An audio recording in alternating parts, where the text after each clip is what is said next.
नमस्कार दोस्तों, आप सभी कैसे हैं। उम्मीद करती हूँ कि सभी अच्छे होंगे और आप सभी का आपके अपने चैनल लर्निंग बाय संजना में स्वागत है। आई होप आप सबकी तैयारी बहुत ही अच्छी चल रही होगी और उम्मीद करती हूँ कि आगे भी अच्छी चलती रहे। तो आइए स्टार्ट करते हैं। आज का टॉपिक प्रागैतिहासिक काल पार्ट 2। इसके पहले हम लोगों ने पार्ट 1 पढ़ चुका है। उसमें हम लोगों ने प्रागैतिहासिक काल के बारे में पढ़ा कि प्रागैतिहासिक काल की चित्रकला कितने भाग में थे, फिर उसके बाद पाषाण काल को कितने भागों में बांटा, उसकी खोज किसने की, उसके अंतर्गत कौन कौन से क्षेत्र आए। अब इसी कड़ी को आगे बढ़ाते हुए हम मध्य प्रदेश के क्षेत्र पढ़ेंगे, फिर उसके बाद उत्तर प्रदेश के क्षेत्र। तो देखते हैं। मध्य प्रदेश के प्राचीनतम साक्ष्य सबसे पहले मध्य प्रदेश में रायगढ़ क्षेत्र से मिला, जो कि वर्तमान में छत्तीसगढ़ में है।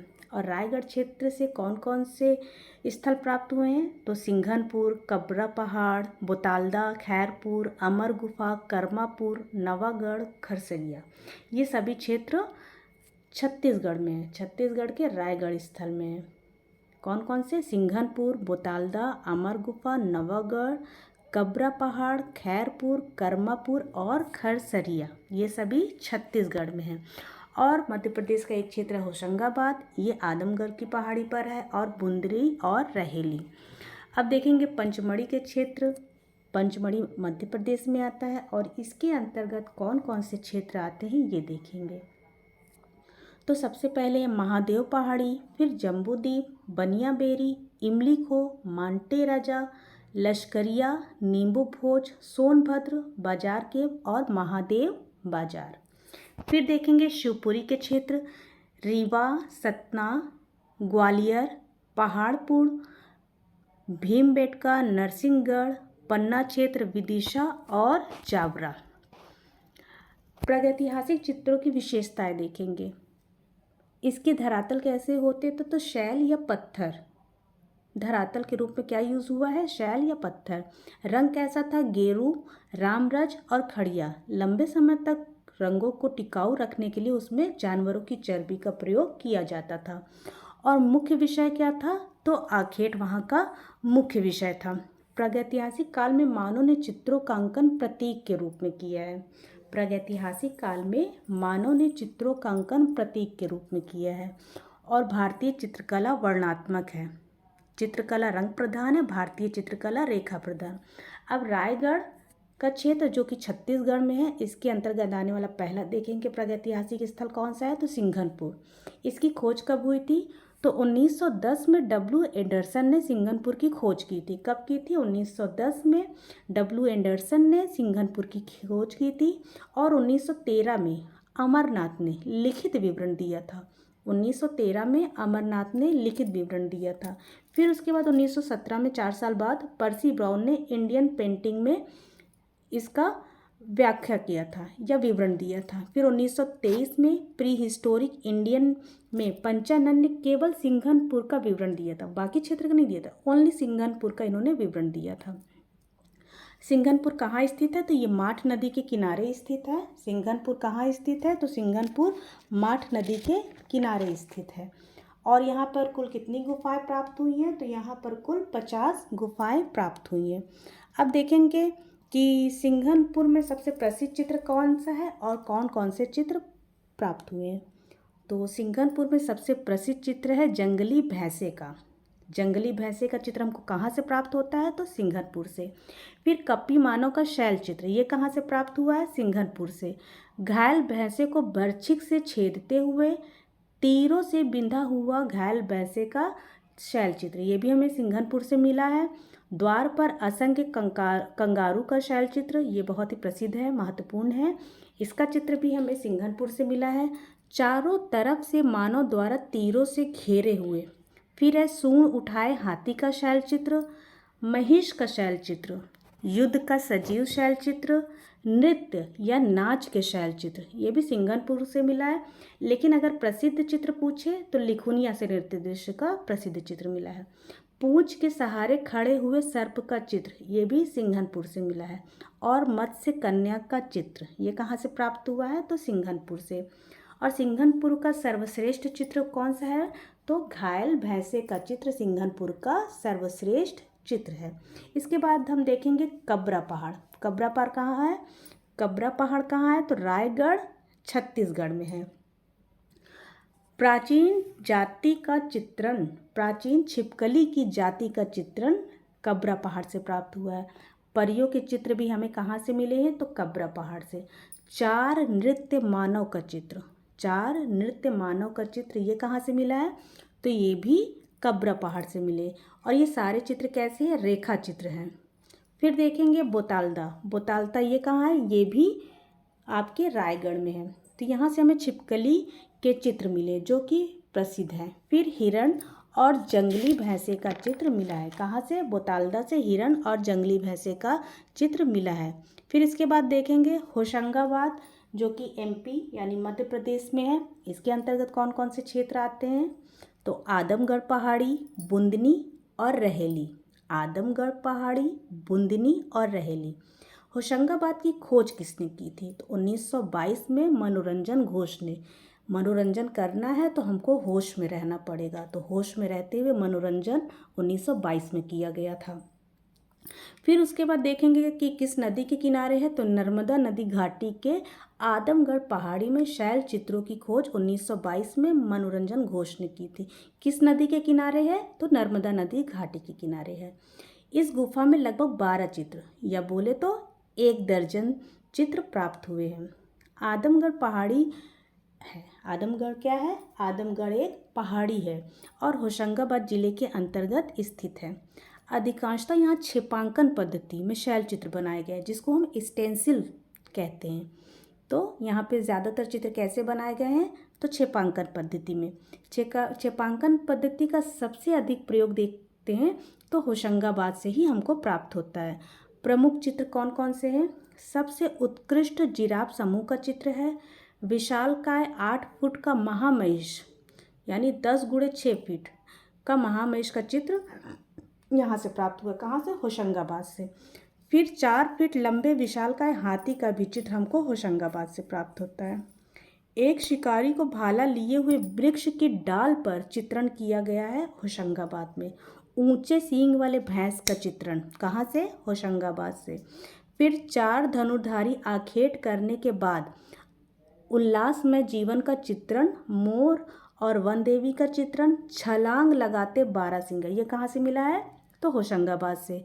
और लाल रेखाओं के माध्यम से एक मानव का चित्रण किया गया है जिसके नीचे विशालकाय मयूर का चित्रण मिल गया। कौन है? मयूर का चित्रण कहाँ से मिला है? तो होशंगाबाद से मिला है। फिर इसके बाद देखेंगे क्षेत्र बुंदनी और रहेली। होशंगाबाद क्षेत्र के अंतर्गत आते हैं ये प्रागैतिहासिक स्थल बुंदनी और रहेली। बुंदनी और रहेली या फिर पूरे ओवरऑल प्रागैतिहासिक में गेरू और सफ़ेद रंग के रंगों का प्रयोग किया गया है और गेरू रंग या लाल रंग का प्रयोग भीमबेटका में किया गया है और पंचमढ़ी में सफ़ेद रंग का प्रयोग किया गया है। फिर देखेंगे पंचमढ़ी। पंचमढ़ी महादेव पहाड़ी पर स्थित है। यहाँ 50 गुफाएं मिली हैं जिसमें से 45 प्राकृतिक गुफाएं हैं और 5 मानव निर्मित पांडव की गुफा हैं। पंचमढ़ी में 50 गुफाएं, 45 तो हमारी प्राकृतिक गुफाएं हैं और 5 जो है वो मानव निर्मित पांडव की गुफा है। इसकी खोज कब हुई थी? तो 1932 में G.R. हंटर ने पंचमढ़ी की खोज की थी। पुस्तक congress of the prehistoric sciences, congress of the prehistoric sciences में चित्रों का विवरण दिया था। किसने? हंटर ने। G.R. हंटर के द्वारा दोबारा 1935 में the Indian cave painting, the rock painting of Mahadev hill में इसका विवरण प्रस्तुत किया गया था। फिर उसके बाद 1936 में D.H. गार्डन महोदय ने इस चित्रों का विवरण दिया। फिर 1948 में अमलानंद घोष ने the pre historic exploration in India में इन चित्रों का विवरण दिया। पंचमढ़ी जो है वो भोपाल से 70 किलोमीटर दूर है। पंचमढ़ी भोपाल से 70 किलोमीटर दूर है और 5 मील के क्षेत्र में ये फैला हुआ है। पंचमढ़ी चित्रों को अल्तामीरा के समकक्ष मानते हैं।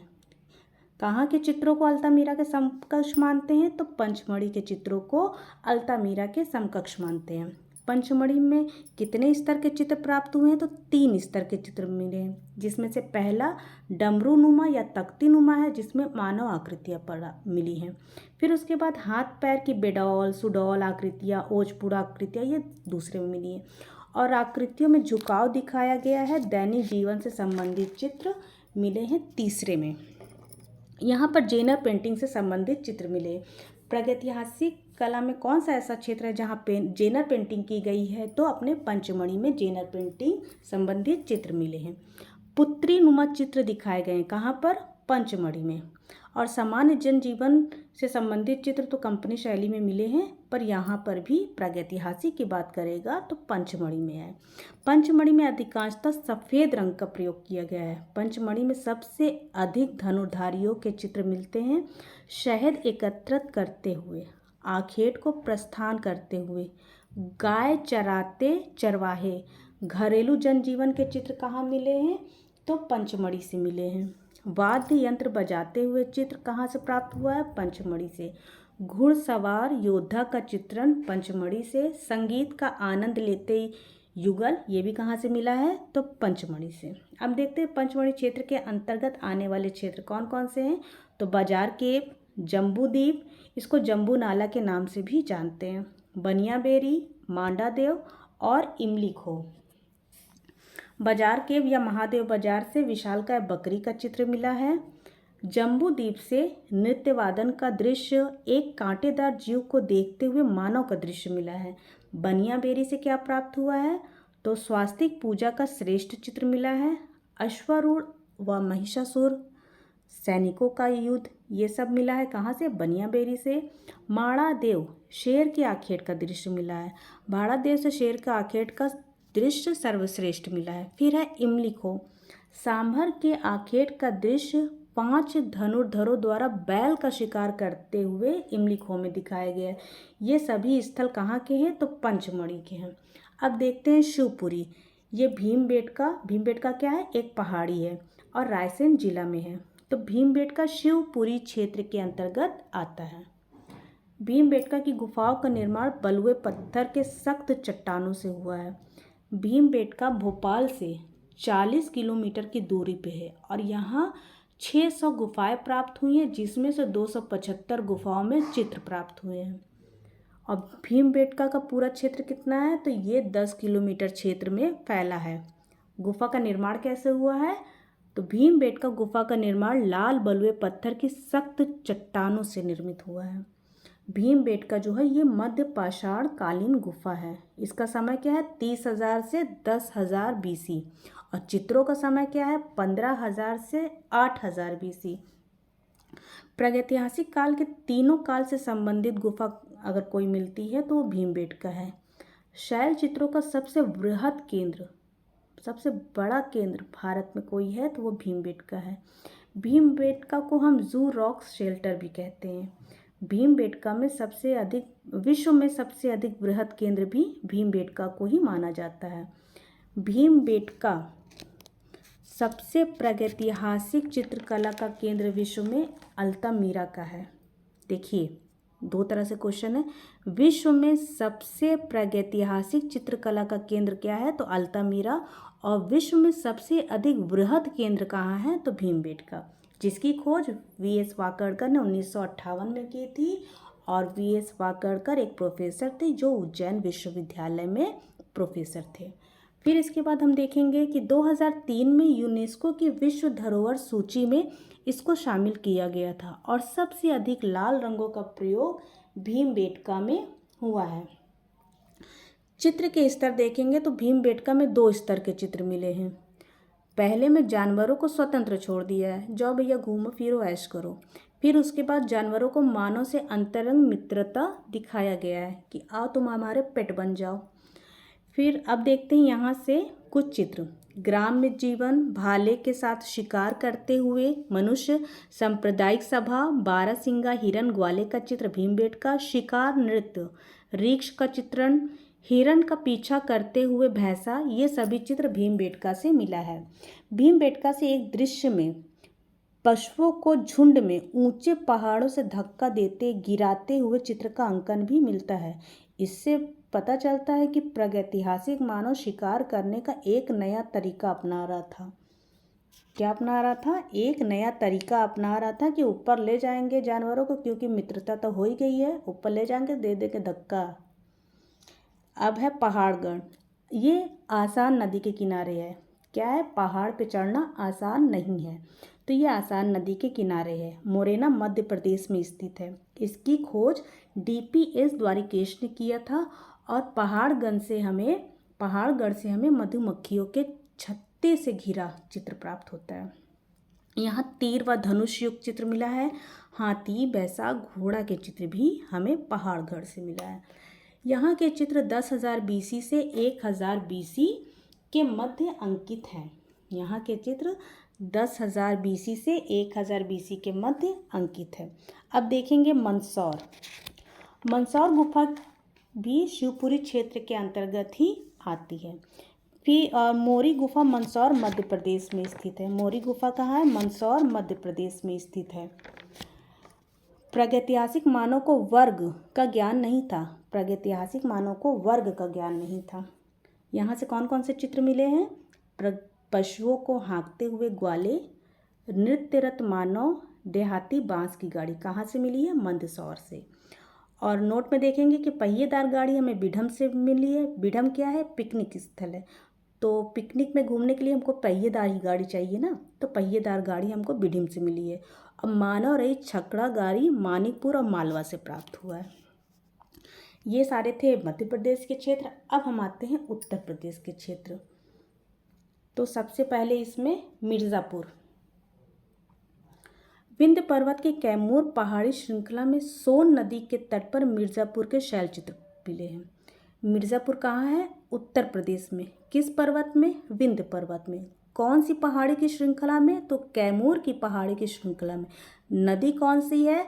तो सोन नदी की घाटी में। कैसे चित्र मिले हैं? शैल चित्र मिले हैं। खोज इसकी कब हुई थी? 1880-83 में दो भाइयों ने, आर्चीबाल्ड कार्लाइल और जॉन कॉकबर्न ने मिलकर के किया था। चित्रों की खोज 5000 ईसा पूर्व पहले के नवपाषाण काल यानी 10,000 और 3,000 ईसा पूर्व। भारतीय चित्रकला 5,000 वर्ष पुरानी है और मिर्ज़ापुर से 100 से अधिक शैलाश्रय के चित्र प्राप्त हुए हैं। मिर्ज़ापुर से 100 से अधिक शैलाश्रय के चित्र प्राप्त हुए हैं। अब देखते हैं लिखुनिया। बहुत ही इम्पोर्टेंट क्षेत्र है ये उत्तर प्रदेश का। लिखुनिया ये गरई नदी के तट पर स्थित है। लिखुनिया जो है वो गरई नदी के तट पर स्थित है। चित्र मृत्यु से करारता हुआ जंगली सुअर प्रसिद्ध चित्र है। मृत्यु के दृश्य, नृत्य के दृश्य ये भी प्रसिद्ध चित्र है। नृत्य वादन में मस्त व्यक्तियों का समूह चित्र और माता पुत्र का चित्र, ये कहाँ से मिला है? लिखुनिया से। अब देखते हैं हरनी हरन। हरनी हरन की खोज 1883 में आर्चीबाल्ड कार्लाइल ने की थी और ये मिर्ज़ापुर क्षेत्र के अंतर्गत आता है। यहाँ से कौन कौन से चित्र मिले हैं? तो गैंडे के आखेट का, शिकारियों का चित्र, आखेटकों की प्रहार करती मुद्राएं, ये सब मिली हैं। अब देखेंगे बिढ़म, मिर्ज़ापुर का पिकनिक स्थल। बहुत स्पीड तो नहीं जा रहा है क्योंकि रिवीजन क्लास है, इसलिए स्पीड तो होना ही है। खोज हुआ था, बिढ़म की खोज जगदीश गुप्त ने की थी और चित्र मिला है पहिएदार गाड़ी का, शैल चित्र प्राप्त हुआ है। फिर उसके बाद देखेंगे मढ़हरिया। यहाँ से ऊँट का चित्र मिला है। कंडाकोट से रहस्यमय भूत का चित्र मिला है। सोरहो घाट से हाथ के छापे का चित्र मिला है और शाही सुअर के आखेट का चित्र मिला है। भलडारिया से घायल सुअर का चित्र। कलात्मक और सर्वश्रेष्ठ घायल सुअर हमको सोरहो घाट से ही प्राप्त होता है। मलवा से 3 दंडधारी अश्वारोही मिले हैं और छकड़ा गाड़ी मानिकपुर से मिला है।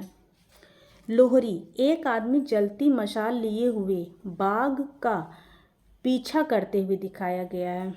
सांभर और घायल सुअर का चित्र लाल रंग से बना है। 1967 में किसने अपनी पुस्तक में मिर्ज़ापुर के शैल चित्रों को सचित्र विवरण सहित प्रस्तुत किया था? तो प्रागैतिहासिक चित्रकला में जगदीश गुप्त ने। कब? 1967 में।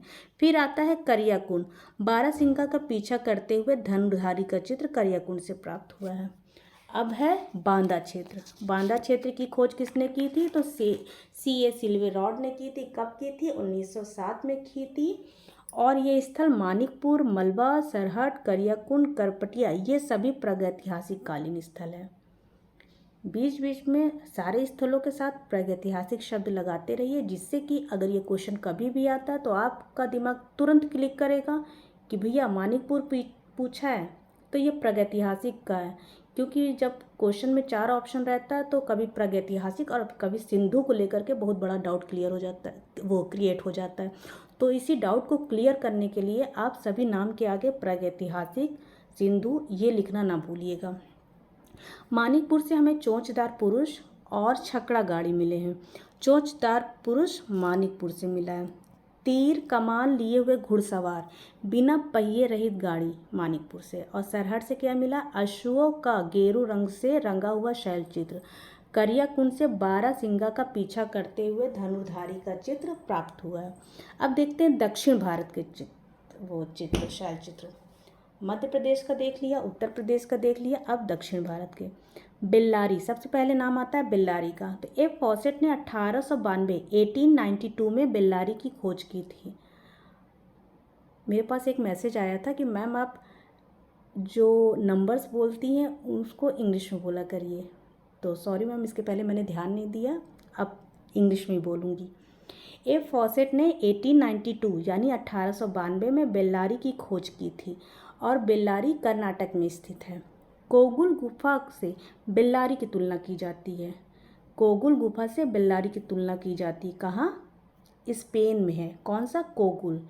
तो बेल्लारी की तुलना कहाँ की गुफा से की जाती है? तो स्पेन की कोगुल गुफा से बेल्लारी की तुलना की जाती है। आदि मानव का निवास का प्रमुख केंद्र माना जाता है। कौन? बेल्लारी। मानव अस्थियां बेल्लारी कर्नाटक से सबसे पहले मिली थी और यहाँ 6 कोड़ों वाला सितारा भी कहाँ से प्राप्त हुआ है? बेल्लारी से। अब बिल्लास रंगम, ये कहाँ है? जिला चेन्नई, तमिलनाडु में। वर्तमान समय में बिल्लास रंगम आंध्र प्रदेश में है। वर्तमान समय में बिल्लास रंगम आंध्र प्रदेश में है। यानी बिल्ला अंधा है तो बिल्ला आंध्र प्रदेश में है। यहाँ से हड्डियों के औजार व जादू के कुछ चिन्ह प्राप्त हुए हैं। फिर देखते हैं वायनाड एटकल। ये कहाँ है? केरल में। 1901 में एफ फॉसेट ने इसकी खोज की थी। 1901 में एफ फॉसेट ने वायनाड एटकल की खोज की थी। यहाँ से क्या क्या मिला है? स्वास्तिक चिन्ह और सूर्य के चित्र। मंदसौर शिवपुरी क्षेत्र के अंतर्गत आता है। अब देखते हैं छोटे छोटे क्षेत्र हैं उत्तराखंड के क्षेत्र, जैसे देहरादून, चमोली, पिथौरागढ़ और लखुडियार। उत्तराखंड के क्षेत्र कौन कौन से हैं? देहरादून, चमोली, पिथौरागढ़, लखुडियार। इसकी खोज की थी के.जी. नौटियाल ने और यहाँ प्रागैतिहासिक कालीन चित्रों की खोज हुई है। किसके द्वारा? के.जी. नौटियाल के द्वारा। लखुडियार, यहाँ से क्या मिला है? हाथ में हाथ डाले हुए नृत्य आकृतियाँ मिली है। कहाँ से? लखुडियार में। और लखुडियार का क्या अर्थ होता है? यानी 1 लाख गुफा, जहाँ पर लहरदार लकीरें मिली हैं। फिर है बिहार के क्षेत्र, चक्रधरपुर, झारखंड। शिकार पर विजय प्राप्त करने के उपरांत गौरवान्वित महसूस करते हुए व्यक्ति चित्र दिखाया गया है। और शाहबाद, असित कुमार हल्दर ने चक्रधरपुर का समय 3000 ईसा पूर्व माना है। अब देखते हैं राजस्थान। राजस्थान के कुछ प्रमुख स्थल हैं अलनिया, झालावाड़ा, गिलूंड, भरतपुर, गौग्रोन, दारा और आहड़। जिसमें से अलनिया और आहड़ ये इंपॉर्टेंट हो जाता है, इसके क्वेश्चन अक्सर पूछे जाते हैं। ये सभी क्या है? प्रागैतिहासिक कालीन स्थल है। अलनिया कोटा से 22 किलोमीटर दूर अलनिया नदी घाटी के किनारे नौपाषाण काल का स्थल मिला है, जो कि 6000 BC का है। 10,000 से 3000 BC इसका टाइम पीरियड है। और नौपाषाण प्रागैतिहासिक में सबसे छोटा और चित्रकला की दृष्टि से सबसे महान है। कौन? अलनिया। इसी के साथ आज का हमारा टॉपिक प्रागैतिहासिक काल ख़त्म होता है। कल मिलते हैं नए टॉपिक के साथ। आज थोड़ा वीडियो लंबी हो गई, इसको मैंने सोचा आज ही ख़त्म कर देती हूँ, नहीं तो कल तक अगर खींचेंगे तो फिर एक दिन एक्स्ट्रा हो जाएगा। कल हम सिंधु के साथ मिलेंगे। तब तक के लिए आप लोग इसको रिवाइज भी कर लीजिएगा और अपना ध्यान रखिएगा। और मेरे वीडियो को लाइक शेयर सब्सक्राइब करना बिल्कुल भी नहीं भूलिएगा। तब तक के लिए बाय, थैंक यू।